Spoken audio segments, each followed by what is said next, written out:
Eddie soldiers, Christmas is right around the corner and I'm so excited. So I tried to like Christmas up this just a little bit just for today, and it's wonderful. And I'm just in the mood.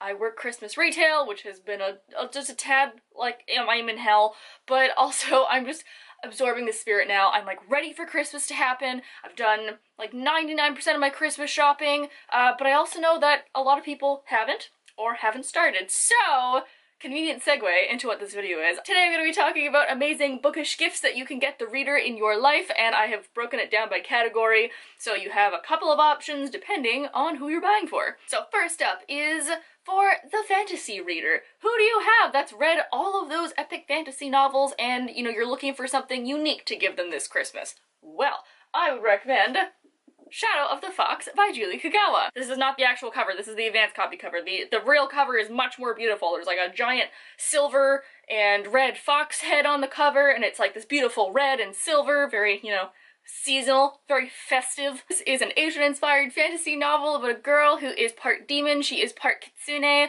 which is like a fox spirit, and she ends up teaming up with a dark samurai to go and reclaim scrolls that will lead to eventually having the world not taken over by demons. And it was a really good book. It was action-packed, it was fast-paced. I really liked seeing like the shadow samurai as well. He was really interesting. The main character was adorable and naive, but also very smart and very tricksy as her nature is. And so this would be a really good one to kind of introduce maybe in the Asian folklore inspired books that are coming out a lot this year, because once I read this one, I just wanted to read everything. Second is for the sci-fi nerd. See, originally I was going to say Illuminae, because nothing says Christmas like space zombies. I feel if you were a sci-fi nerd, you probably would have already read that, so I'm going to talk about the extremely underrated and not very much talked about The Diabolic by S.J. Kincaid. This is one of my favorite books, and I'm not even a sci-fi person, and this has to do with things that are called the Diabolic, which are like genetically modified humans that act as bodyguards. The main character is one, and so the way that she thinks about things is not entirely human. It's also set in this space empire where space politics are a major factor in this person's life, and she ends up having to go undercover as another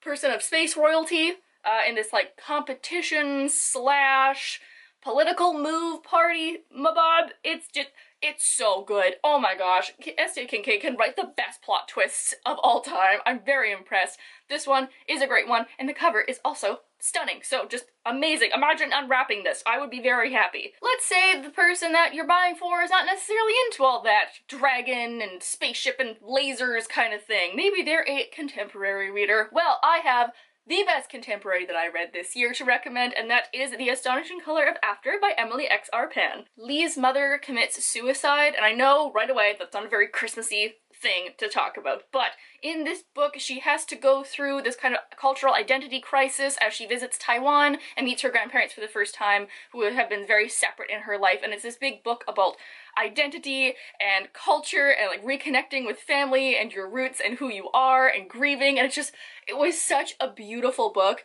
that while that topic is not necessarily the most Christmassy of all topics, that the feeling that you get after reading this book is just, it's so beautiful. It was so heartwarming and just amazing writing, amazing cultural references. This book was all in all just a great book, and I would recommend it to everybody, but because Christmas is coming, it's the perfect excuse to just pawn it off to everybody that you can. On the contemporary vein, let's say you have someone that loved The Fault in Our Stars by John Green. It's a classic romance novel. Well, I have another book for you to recommend them, but I don't actually have the copy of it, so a convenient picture will appear now, and that is 5 Feet Apart by Rachel Lidcott. Not only is this cover freaking stunning, reading the whole thing really reminded me of The Fault in Our Stars, and I think that the movie of this is going to be adorable, and I can't wait to see it, because this is about 2 teens that both have a terminal illness in the hospital meeting, and then because of their illnesses they can only ever stay 6 feet apart from each other because it's very dangerous for them to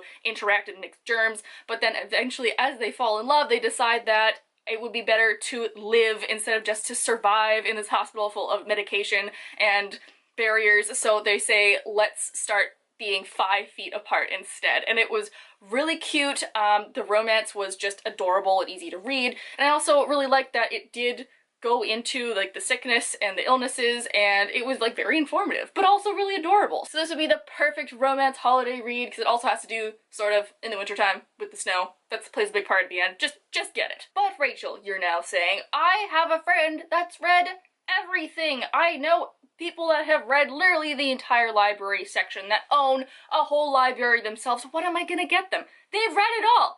Have they friends? Because I really recommend, if you do not know what to get the person that has read everything, a copy of Girls in Paper and Fire by Natasha Nagan. Not only has this just come out, so they may have not had a chance to read it yet, this cover is freaking beautiful, and if I unwrapped this, I probably would just yell. Plus, for someone like me who has read everything, I really recommend this one because it was so different than any other fantasy novel I have read, and that's saying something. This world is split into human castes, demon castes, and half-demon castes, and the main character gets forcibly taken from her village to be a courtesan in the court of the demon king, and the more demon you are, the more animal you look. So it could have gone into furry territory very quickly, but thank goodness it didn't. It's also LGBT, so there's a lot of LGBT politics within this, plus there's more mature themes. I will say right off the bat you have to be careful because there's violence and sexual assault in here, but the way that it was written in, I didn't feel like it was out of place, and I feel like those important themes are being brought into a YA medium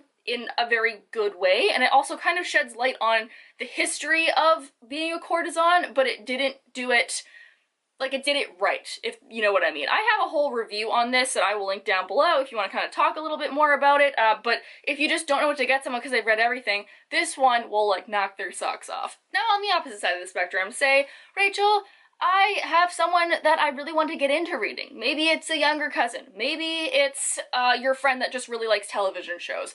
What have you. One of the first books I always go to when people are like, I don't know what to read, and I'm like, what do you read? They're like, I don't know. I'm like, you're gonna freaking love this book, and that is Six of Crows by Leigh Bardugo. I would say this is a good book for people that are like wanting to get into reading because it's fast-paced, it's a fun heist novel, there's a ton of diversity, and it's a fantasy world that's a little bit different than maybe the traditional European books or fantasy movies that you see on TV. It has to do with Russian folklore, so it's a little bit different and maybe a little bit more exciting. We have a good anti-hero, we have a good hero that we do want to root for, there's a lot of heist planning and secrets and incredible backstories. Like, this is just a solid book all around. Plus, this is beautiful. It has black pages, so when you open this on Christmas morning, it'd be a little bit more like, ooh, instead of like, oh, a book.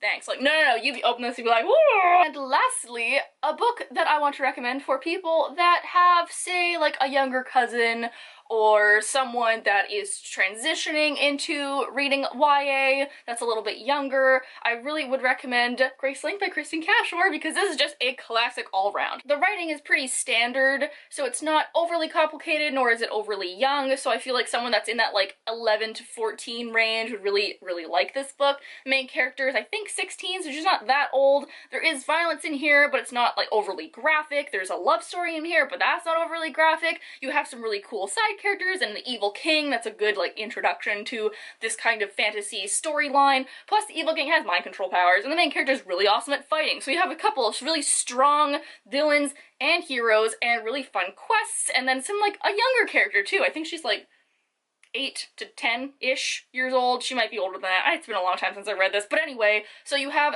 a whole bunch of characters that you possibly could connect with, and then you have just a great storyline for a younger person that wants to get into fantasy novels. So there you have it. There is Rachel's gift-giving guide for the holidays, and just finger guns.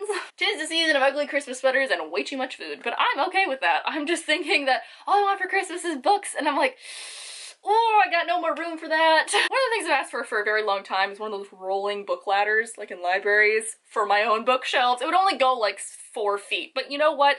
That would still be amazing. Please leave down below if you have any other book-related gift ideas. I'm sure everyone watching would be happy to know.